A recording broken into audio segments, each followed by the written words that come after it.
বাবুর্চিদের রান্নার সিক্রেট মশলা কি? কোন ধরনের মশলা ব্যবহার করার কারণে তাদের রান্না এত বেশি টেস্ট হয়? নাকি আদৌ তারা কোনো সিক্রেট মশলাই ব্যবহার করে না, তাদের হাতের ছোঁয়া রান্নাটা এত বেশি মজার হয়? এত প্রশ্নগুলো কিন্তু আমাদের মনে সবসময় কাজ করে, কারণ বাবুর্চির রান্নাগুলো কিন্তু সবসময় স্পেশাল হয়। বিশেষ করে আমি আমাদের এলাকায় যে বাবুর্চির রান্নাটা আজকে আপনাদের সাথে শেয়ার করছি, এই বাবুর্চির রান্নাটা কিন্তু অনেক বেশি স্পেশাল।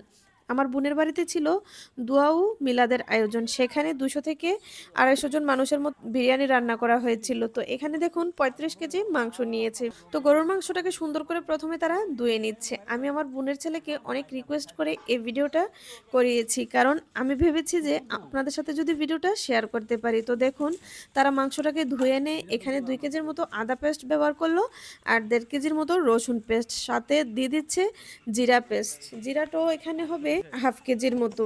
তো দেখুন আদার পরিমাণটা কিন্তু বিরিয়ানিতে একটু বেশি দিয়েছে, আর দিয়ে দিচ্ছে স্বাদ মতো লবণ। সবগুলো মশলাই কিন্তু তারা আমাদের সামনেই ব্যবহার করেছে এবং কোনো ধরনের কোনো সিক্রেট ছিল না। দেখুন দিয়ে দিয়েছে সবুজ এলাচ, আর এখানে হচ্ছে বাদাম পেস্ট, জায়ফল জয়ত্রী পেস্ট এবং সামান্য একটু কিশমিশ পেস্ট। এইসব মশলাগুলো কিন্তু সবগুলোকে সুন্দর করে পেস্ট করে ব্যবহার করেছে। আর এখানে দেখুন জিরার গুঁড়াটা ব্যবহার না করে কাঁচা জিরাটা তারা পেস্ট করে ব্যবহার করেছে, যাতে করে বিরিয়ানিটা কালচে না হয়ে যায় এবং কালারটা সুন্দর থাকে। আর দিয়ে দিচ্ছে ধনিয়ার গুঁড়া।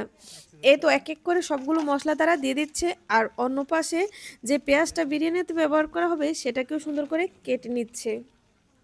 দিয়ে দিচ্ছে লাল মরিচের গুঁড়া এবং সামান্য হলুদের গুঁড়া।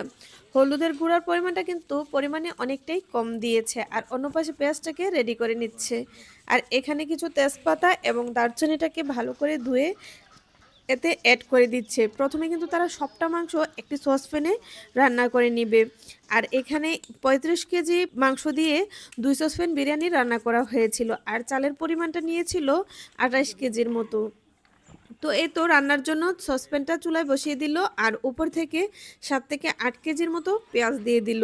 আর এখানে দেখুন তারা প্রথমে কিন্তু তেলের পরিমাণটা একেবারে কম দিয়েছে। তাদের এই রান্নার প্রসেসটা কিন্তু আমার কাছে একটু ইউনিক মনে হয়েছে। আর অন্য পাশে বিরিয়ানিতে দেওয়ার জন্য আলুটাকেও সুন্দর করে কেটে নেওয়া হচ্ছে। এ তো মাংস আস্তে আস্তে করে রান্না হচ্ছে, আর চুলার জালটাও খুব সুন্দর করে পড়ছে। মাংসটাকে নেড়েচেড়ে একটু ভালো করে রান্না করে নিবে। এই তো এক সসপ্যান মাংসকে তারা ভালো করে একটি সসপ্যানে রান্না করে তারপরে মাংসটাকে তারা ভাগ করে নিবে। এই তো দেখুন মাংস রান্না হয়ে গেছে। এখন মাংসটাকে ২ ভাগে ভাগ করে নিচ্ছে। তাদের রান্নার প্রসেসটা কিন্তু আমার কাছে অনেক বেশি ইউনিক মনে হয়েছে। কোনো ধরনের স্পেশাল মশলা ছাড়াই এই রান্নার টেস্ট যে এত বেশি ভালো ছিল, আমি তো অবাক হয়ে গেছি। এত মজার ছিল এই বিরিয়ানিটা। তো এই তো দেখুন ভাগ করার পর এখানে ২ সসপ্যানে ২ প্যাকেট বিরিয়ানির মশলা এড করে দিচ্ছে। আর প্রথমেই কিন্তু আমি বলেছিলাম যে কোনো ধরনের সিক্রেট মশলাই তারা এটাতে ব্যবহার করেনি। এই তো দেখুন স্বাদমতো আরও কিছুটা লবণ এতে অ্যাড করে দিচ্ছে, যেহেতু চালটা এই মাংসের সাথে অ্যাড করা হবে। আর প্রথমেই তেলের পরিমাণটা কম দিয়েছে। এখন দেখুন তেল একটু জগের মধ্যে ঢেলে ২ ভাগে এই ২ সসপ্যানের তেলটা উপর থেকে দিয়ে দিচ্ছে। যেহেতু এই মাংসের সাথে চালটাকে একেবারে রান্না করা হবে, সেই অনুযায়ী কিন্তু তেলটা তারা এতে অ্যাড করে দিচ্ছে। আর সাথে এখন কিছুটা গুঁড়া দুধও অ্যাড করেছিল, যেটা আমার ভিডিওতে স্কিপ হয়ে গেছে। এই তো বলক ওঠানো পানির মধ্যে তারা আগে থেকে ধুয়ে রাখা চালটা দিয়ে দিল। মোট ২৮ কেজি চালকে তারা দুভাগে ভাগ করে ২ সসপ্যানে মাংসটাকেও আলাদা করে নিয়েছে, আর রান্নাটাও সুন্দর করে করে নিচ্ছে। এই তো দেখুন ভিডিওতে কিন্তু কোনো ধরনের সিক্রেট কোনো মশলাই তারা বা টেস্টিং সল্টও তারা ব্যবহার করেনি, কিন্তু এতটা মজা ছিল এই রান্নাটা। চালের সাথে কিছুটা আলুও দিয়ে দিয়েছে ভেজে।